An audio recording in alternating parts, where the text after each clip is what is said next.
Saudações a todos, aqui é o Mazola do programa Caia na Real. Desta vez estivemos lá, junto com um terreiro de Iemanjá, do Pai Célio, fazendo uma entrevista maravilhosa com a Lu Turbante e o Pai Célio, em homenagem ao Dia da Consciência Negra. Fica aí com a matéria. Salve, salve, galera. Saudações a todos, aqui é o Mazola com o programa Caia na Real, diretamente aqui da casa de Iemanjá, do Pai Célio. Estamos com mais um personagem, digamos assim, né, da cultura negra aqui alagoana, brasileira, descendente aqui da terra de Alagoas, terra de Zumbi dos Palmares. Estamos com a minha amiga Lu Silva. Salve, salve, Lu Silva, boa tarde. Então, como o nosso amigo Mazola já me apresentou, eu sou Lu Silva, meu nome mesmo é Lucélia Tainá, mas sou mais conhecida como Lu Silva ou Lu Turbante. Sou dançarina, coreógrafa, turbanteira, modelo fotográfica, diretora da Juventude de Terreiro de Alagoas, Umandage, né? E também sou aluna do curso de dança da UFAL atualmente. Sou EQED, sou do Candomblé, sou da Casa de Iemanjá e sou de Oxum. Lu, como você vê aqui a juventude alagoana, a juventude palmarina, digamos assim, da terra de Zumbi dos Palmares, ainda com relação à visão, à nossa cultura africana e principalmente a nossa religiosidade. Como é que você vê qual é a tua visão com relação à juventude hoje? Você está muito preconceituosa, está mais cabeça aberta, como é que tá? Como é que você acha?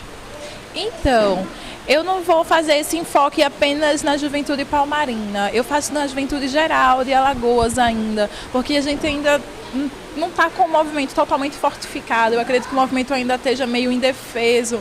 Acredito que por conta da falta de conhecimento das pessoas, aí eu falo no conhecimento não só o religioso, como conhecimento cultural e histórico ancestral também, que remete ao nosso povo. Porque aí as escolas não repassam o conhecimento correto, a vivência dos jovens acabam não procurando, na realidade, um mais velho para trocar essa experiência, conhecer um pouco, conversar um pouco.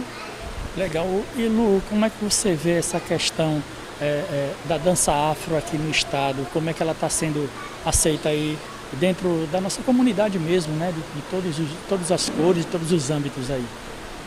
Eu danço dança afro desde o dia que eu comecei a dançar, na realidade. Porque eu estou nessa carreira tem 15 anos, começo a dançar numa casa tradicional fundada na década de 40, que é aqui a Casa de Iemanjá, a Casa de Pai Célio. Então eu inicio minha jornada aqui no Afoxé Odoiá. E já inicio assim, sem conhecimento, mesmo sendo uma criança de terreiro. Eu não sabia o que era dança afro e já observava a dança dos orixás, mas ainda não tinha esse conhecimento, eu tinha curiosidade. Mas aí os mais velhos não me permitiam, onde eu andava, que era a casa do meu padrinho, não me permitiam ir lá adentro por conta do quebra de 1912 que tinha acontecido em Alagoas. Então essa casa que eu nasci e acabei me criando até os longos meus 10 anos, sofreu com essa repressão. Então meu padrinho tinha o cuidado de não permitir que as crianças sabessem daquilo. E aí quando eu chego aqui na Casa de Iemanjá, é que eu tomo aquela surra de conhecimento, porque aí Pai Célio muito atencioso, muito cuidadoso, sempre parou para conversar, explicar qual era o orixá, como ele se vestia, como ele se adornava, como ele se movimentava. E daí a Maurício também, nessa visão dentro do afoxé, começa a trazer os elementos do para que serve a espada, do que para que serve o espelho, a partir do olhar da dança dos orixás. E aí é onde eu começo. E aí quando eu começo a saber, eu tenho a vontade de aguçar mais o meu conhecimento ancestral, né? E aí eu começo a conhecer e vou pesquisando, sem sair aqui do local da Casa de Iemanjá. E aí quando eu abro para fora, para expandir o mundo, ou expandir Alagoas, propriamente dita, eu acredito que a Alagoas ainda está muito frágil. A gente tem muito dançarino afro bom, muito dançarino preparado, só que a gente ainda tem poucas oficinas de dança afro. Eu acredito que a gente ainda é pouco aceito dentro da universidade, que não é nem ser pouco aceito dentro da universidade, é o nosso povo não querer adentrar a universidade para esse curso de dança. Não vou me profissionar, não vou me profissionalizar nesse cargo. Então eu tenho essa angústia comigo, porque os dançarinos afros que eu conheço aqui do estado, acho que uma ou duas é que foram lá na universidade, se profissionalizaram, mas aí ainda assim hoje não trabalham oficialmente apenas com afro, trabalham com todos os vieres. Massa, acho isso muito bom, claro, mas eu acredito que o afro precisa desse olhar, desse recorte apenas para ele, desse olhar para ele. Daí então eu adentro a universidade com o incentivo de Pai Célio e com o incentivo de Maurício para trabalhar isso, para aprimorar isso para mim e dar sim, para mim levar para o povo, que é onde eu venho trabalhando com a minha oficina, que é Joy e Emur, dança da memória ancestral. Então a partir daí eu levo a minha visão da minha vivência desses 15 anos de dança afro dentro da Casa de Iemanjá e dentro do Afoxé Odoiá. Coisa linda. Lu, você falou, tocou num ponto maravilhoso aí, que a juventude ainda está um pouco dormindo, né, para acordar, né, para fazer a universidade, participar desse sistema acadêmico que é nosso também, é do público, e também conhecer um pouco da nossa cultura afro, principalmente a gente que tem a terra do quilombo aqui na nossa região, né, o quilombo dos Palmares, e a gente sente muita falta ainda dessa questão negra, da historicidade negra ainda na nossa comunidade mesmo, né? Quando eu falo comunidade, não é só os negros, é na comunidade geral aqui de Alagoas. E você vem fazendo um trabalho maravilhoso, vem observando já há algum tempo, né, o trabalho, assim como o nosso, o programa Caia na Real, a gente é preocupado com essa questão afro, né? Eu acho que a gente é um dos únicos programas a falar de negro nesse programa e tal, enfim, e nós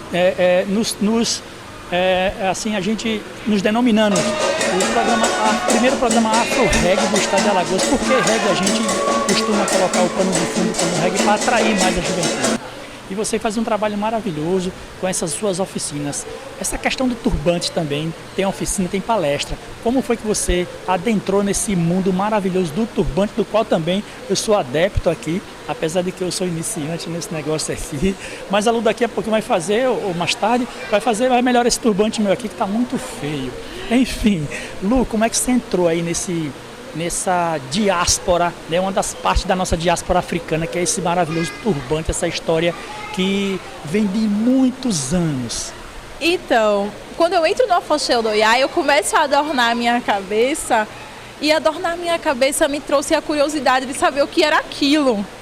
Porque eu já não via apenas na minha cabeça, eu via na cabeça dos filhos de santo, que estavam sempre com pano de cabeça, o ojaori. Então eu já via na casa do meu padrinho as mulheres botando um pano na cabeça. Não botavam como esse grande que eu uso, que eu gosto de extravasar, mas usavam um pano de cabeça. E aqui dentro da Casa de Iemanjá não era diferente. Tava sempre as pessoas com pano de cabeça, daí eu começava a observar isso e comecei a ter essa curiosidade. E pesquisando sobre a dança dos orixás, eu acabo me encontrando dentro das vestimentas dos orixás, dentro das cores, dentro de cada adorno que ele trazia. E daí então eu aguço a curiosidade. Gente, na África as rainhas utilizavam tantos turbantes, tantos adornos coloridíssimos, gigantes, brilhosos dentro das cabeças, e por que eu não posso usar? Daí então eu começo a usar o turbante, começo a brincar, eu falo que muito brincar, eu ficava brincando na frente do espelho com os poucos tecidos que eu tinha ainda no início, e começava a fazer. E daí a Maurício dizia, faz assim. A Maurício foi o meu promissor, tanto na dança afro, quanto no turbante. Ele é a minha inspiração, quem me faz sabe que eu falo sempre dele, não nego as minhas origens, né, propriamente dito. Então falar do turbante, falar da dança afro, não tem como eu não falar do Maurício. Foi ele que me incentivou, ele que começou a dizer, faz assim, e até hoje ele faz, porque eu não me sinto a melhor turbanteira, posso ser a primeira do estado, mas a melhor ainda não sou. Porque eu acredito que não tem ninguém melhor. Quem quer ser melhor do que é sempre fica pior do que está. Então eu estou sempre em mudança contínua. Eu vou estar sempre me reconstruindo, assim como eu faço com os turbantes. Eu vou estar sempre reconstruindo ele, buscando o fundamento histórico ancestral que tem por trás desse adorno. Porque ele não é um tecido qualquer. Ele é um adorno que adornou cabeças de diversas rainhas antes de mim. E que hoje eu estou aqui usando foi porque alguém antes de mim adornou, foi lá, lutou e venceu essa guerra para que hoje eu conseguisse usar. Bacana, muito lindo essa sua história, né? Esse seu início, você se emocionou, eu também fiquei emocionado aqui. E valeu mesmo por essa primeira parte, hein? Tem mais uma aqui. Valeu mesmo, muito obrigado. Foi um prazer conhecer você, um prazer falar contigo, conhecer você. Espero que esse laço a gente consiga amarrar bem forte para a gente dar continuidade a essa série de conhecimentos. Assim seja, axé.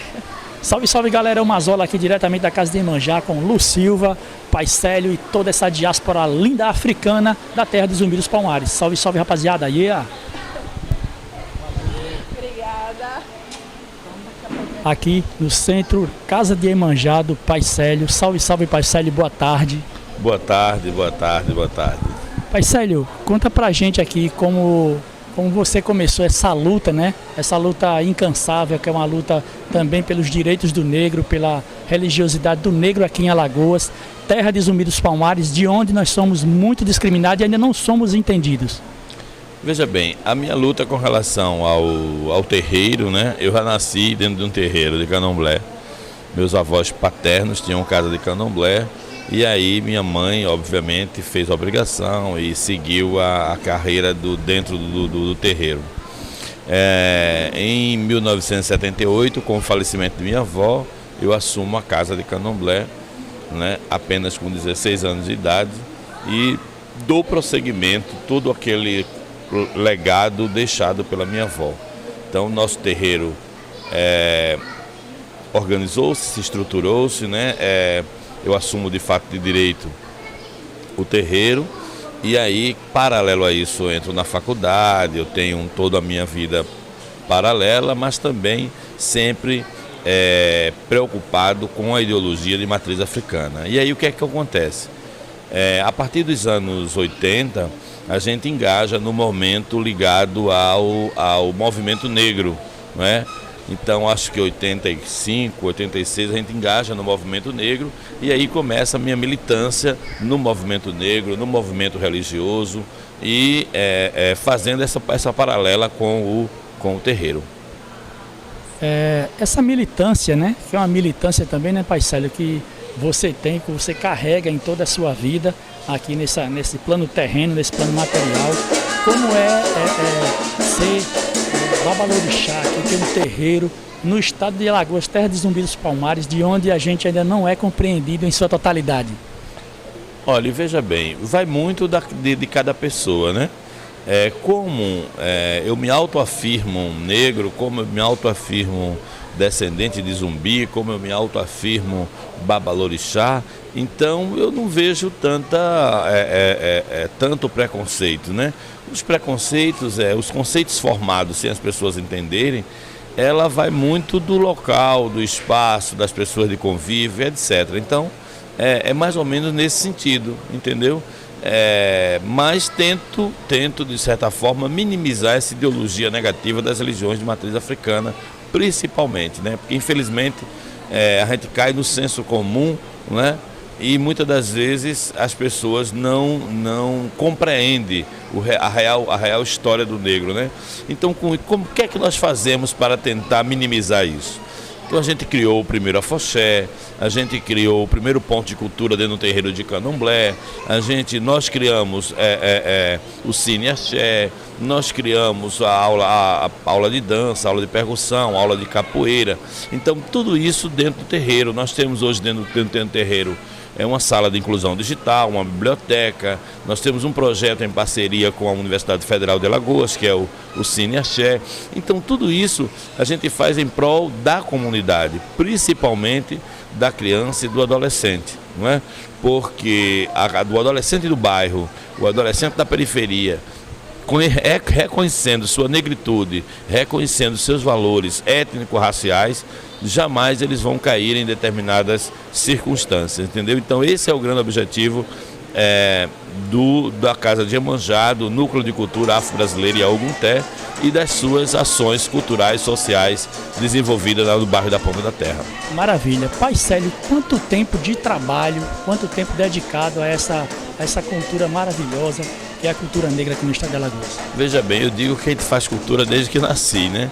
Eu tenho 58 anos, então 58 anos de luta, de dedicação, de carinho pelo orixá, de um respaldo que eu tenho, que a minha casa tem, essencial, que é a ancestralidade, entendeu?